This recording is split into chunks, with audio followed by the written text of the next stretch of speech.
Some big news just coming in. Iran is reportedly prepared to launch an attack on Israel.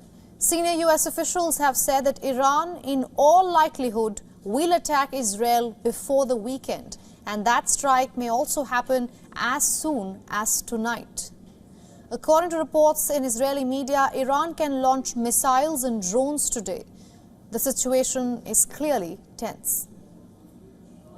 Earlier, a US official was quoted as saying that the attack on Israeli soil could come in the next 24 to 48 hours. The strike can now happen as early as tonight. The developments follow an attack by Israel on Iran's embassy in Syria's capital of Damascus. The attack had killed 7 people, including 2 Iranian generals.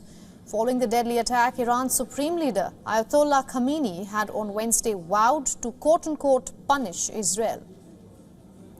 Meanwhile, in response to intelligence reports that indicate an imminent attack by Iran, IDF chief was seen assessing the military readiness of Israeli forces amid heightened tensions.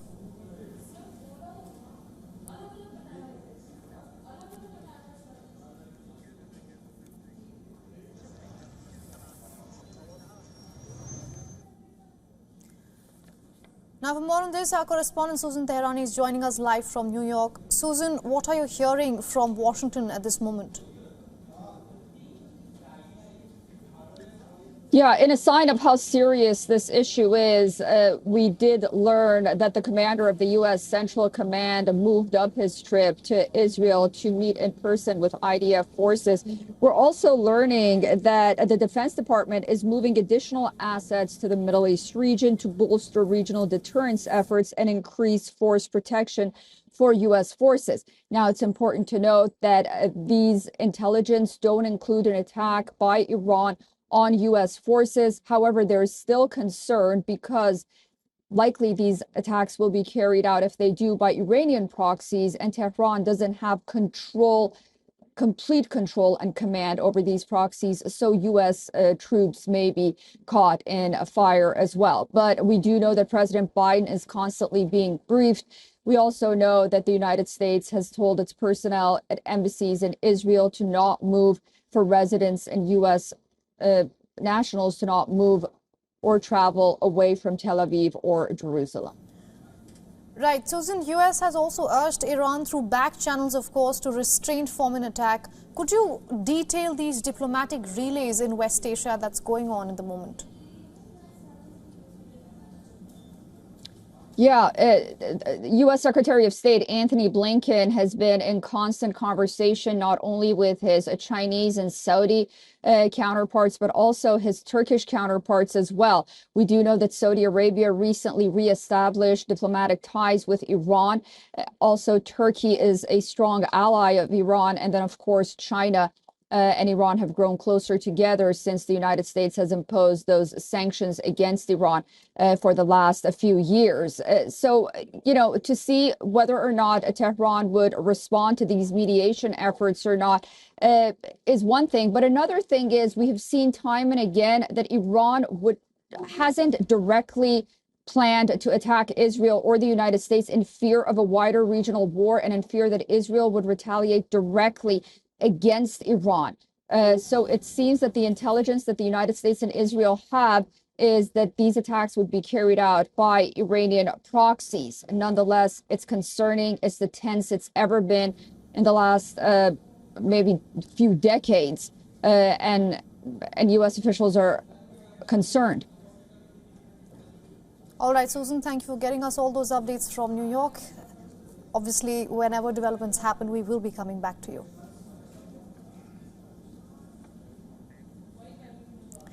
Now, just a few moments ago, the United States National Security Council spokesperson issued a statement during a briefing that U.S. is watching Iran closely over its threat to retaliate against Israel and is taking the matter very seriously.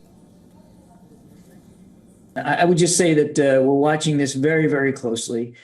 We still deem the potential threat by Iran here to be real, to be viable, certainly a credible, and we're watching it as closely as we can. Now, to take this discussion further, we are being joined by Colonel Rich Outzen. He is a senior fellow at the Atlantic Council and the Jamestown Foundation. Mr. Outzen, thank you so much for joining us here on WION. I want to ask you, in case Iran launches an attack against Israel, how will it look on the ground? Well, it's good to be with you. And let's keep in mind that the Iranians have developed significant what we call asymmetric capability so that it wouldn't look like a ground invasion or a massive airstrike from a fleet of fixed-wing aircraft with human pilots. They can do a number of things. They can launch missiles from the Red Sea area. They can launch missiles from Hezbollah-controlled territory where there's also IRGC working with them in southern Lebanon. They can attack through a number of different proxies. It may also be that an attack by Iran would not actually take place on Israeli territory per se. Some have speculated that given the fact that the precipitating attack by Israel against the IRGC general in Damascus was not against Iran in its own territory, but against an Iranian representation overseas, that the retaliation may resemble that or mirror that. And that could look like an attack against an Israeli facility, either a business or a diplomatic facility in, say, Europe, or through a terror attack, or in the Gulf, or even in Azerbaijan. Right, Colonel Outzen, it's very interesting you lay those facts out. Of course, it's very complicated to say anything for certain at this point. In case what you said does happen in those manner, what kind of a reaction can we expect from the United States? Well, I would say if they do choose to attack against Israeli territory, it's a much higher probability that the United States would get directly involved in trying to deter, intercept, or punish such an attack. So, for instance, shortly after October 7th, we saw that the United States deployed several aircraft carriers to the eastern Mediterranean to deter Iran or Hezbollah, their proxy, from launching attacks from southern Lebanon. So I would say that if we get early warning that there is, say, a launch of 100 sophisticated missiles, longer-range missiles, against Israeli territory, that you'd see some work by the United States to hit the launching sites, potentially, or to help intercept the missiles. Of course, Israel has its own very sophisticated capabilities to do that. Now, if, on the other hand, it's a terror attack somewhere in Europe, or a missile strike or airstrike against the facility in a third country, it'll be a slower response because the United States and Israel, of course, will have to consult with that third country to figure out what's the best way to get after it. I would say this, the escalatory threat of a direct U.S. attack on Iran or Iranian territory has not been put on the table. I think the administration, the Biden administration, has been careful to avoid that so far. But if this is an egregious enough attack against an American facility, and we have to admit it's not just Israel that's a potential target here, America and American assets are also potential targets, then I think the Biden administration would have to take off the conditionality and say, okay, if this is a big enough attack on a sensitive enough target, this is not the end of it, and then we'll come after you on Iranian territory. Of course, and then there's this other front. We know what's happening in Red Sea right now, where the Hezbollah has been consciously attacking any ship affiliated even closely with Israel, of course, and U.S. has been a victim of that. How do you put that into perspective when it comes to Iran and Israel? Right. Well, so this is the Houthis as opposed to Hezbollah, but it's definitely part of a single campaign.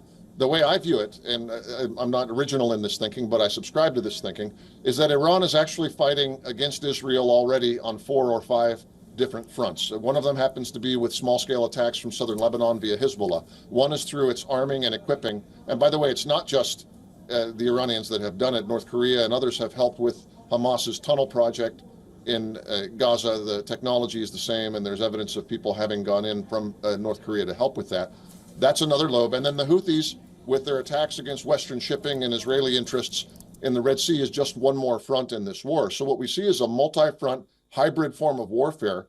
And whatever comes as a result of the strike that Israel carried out against the IRGC general in Damascus will just be another new front. And this one probably involving, if most experts are right on it, the launching of a large number of missiles and rockets. Right. Colonel Watson, I would like to correct myself. You're right, it's the Houthis in the Red Sea, and Hezbollah is, of course, prominently in Lebanon. But as you mentioned, the Iran and its proxies, rather, are fighting Israel on multiple fronts as well. If we could shift our focus a little, just moments ago, I was speaking to an analyst from Tehran. I'd asked him if Iran is ready to sustain a full-blown war, to which he had said that Iran is very resilient. But I want to ask you, do you think that's enough, given it is struggling economically? Well, let's look at their partners, Russia. Russia is also struggling economically in some sense. They're certainly underperforming in GDP compared to pre-war, and they've suffered under U.S. and Western sanctions, as Iran has as well. But what we've seen is the emergence of a network of what we might call resistance economies in Russia, to some extent China, and certainly Iran, that help one another. So Iran is producing drones and other military equipment for Russia. It has ramped up military production in a way that will help itself sustain a war. You don't have to be rich to fight a war in the modern era. You need to be willing to kill people and to take casualties. It helps that Iran's a very large country. So I think your Iranian interview subject is probably right. They are prepared for a long fight. In fact, they're already engaged in one. The question is, at what point will the West, the U.S. and other countries be willing to put enough pain so that Iran backs off its clearly escalatory pattern? It may not lose a war or end in the total overthrow of the Iranian regime, but there has to be punishment sufficient to change their behavior. All right, Colonel, as always, you bring in some very interesting points here. Thank you so much for speaking with us here on WION and getting us all your insights. Good to be with you. Thank you. For all the latest news, download the WION app and subscribe to our YouTube channel.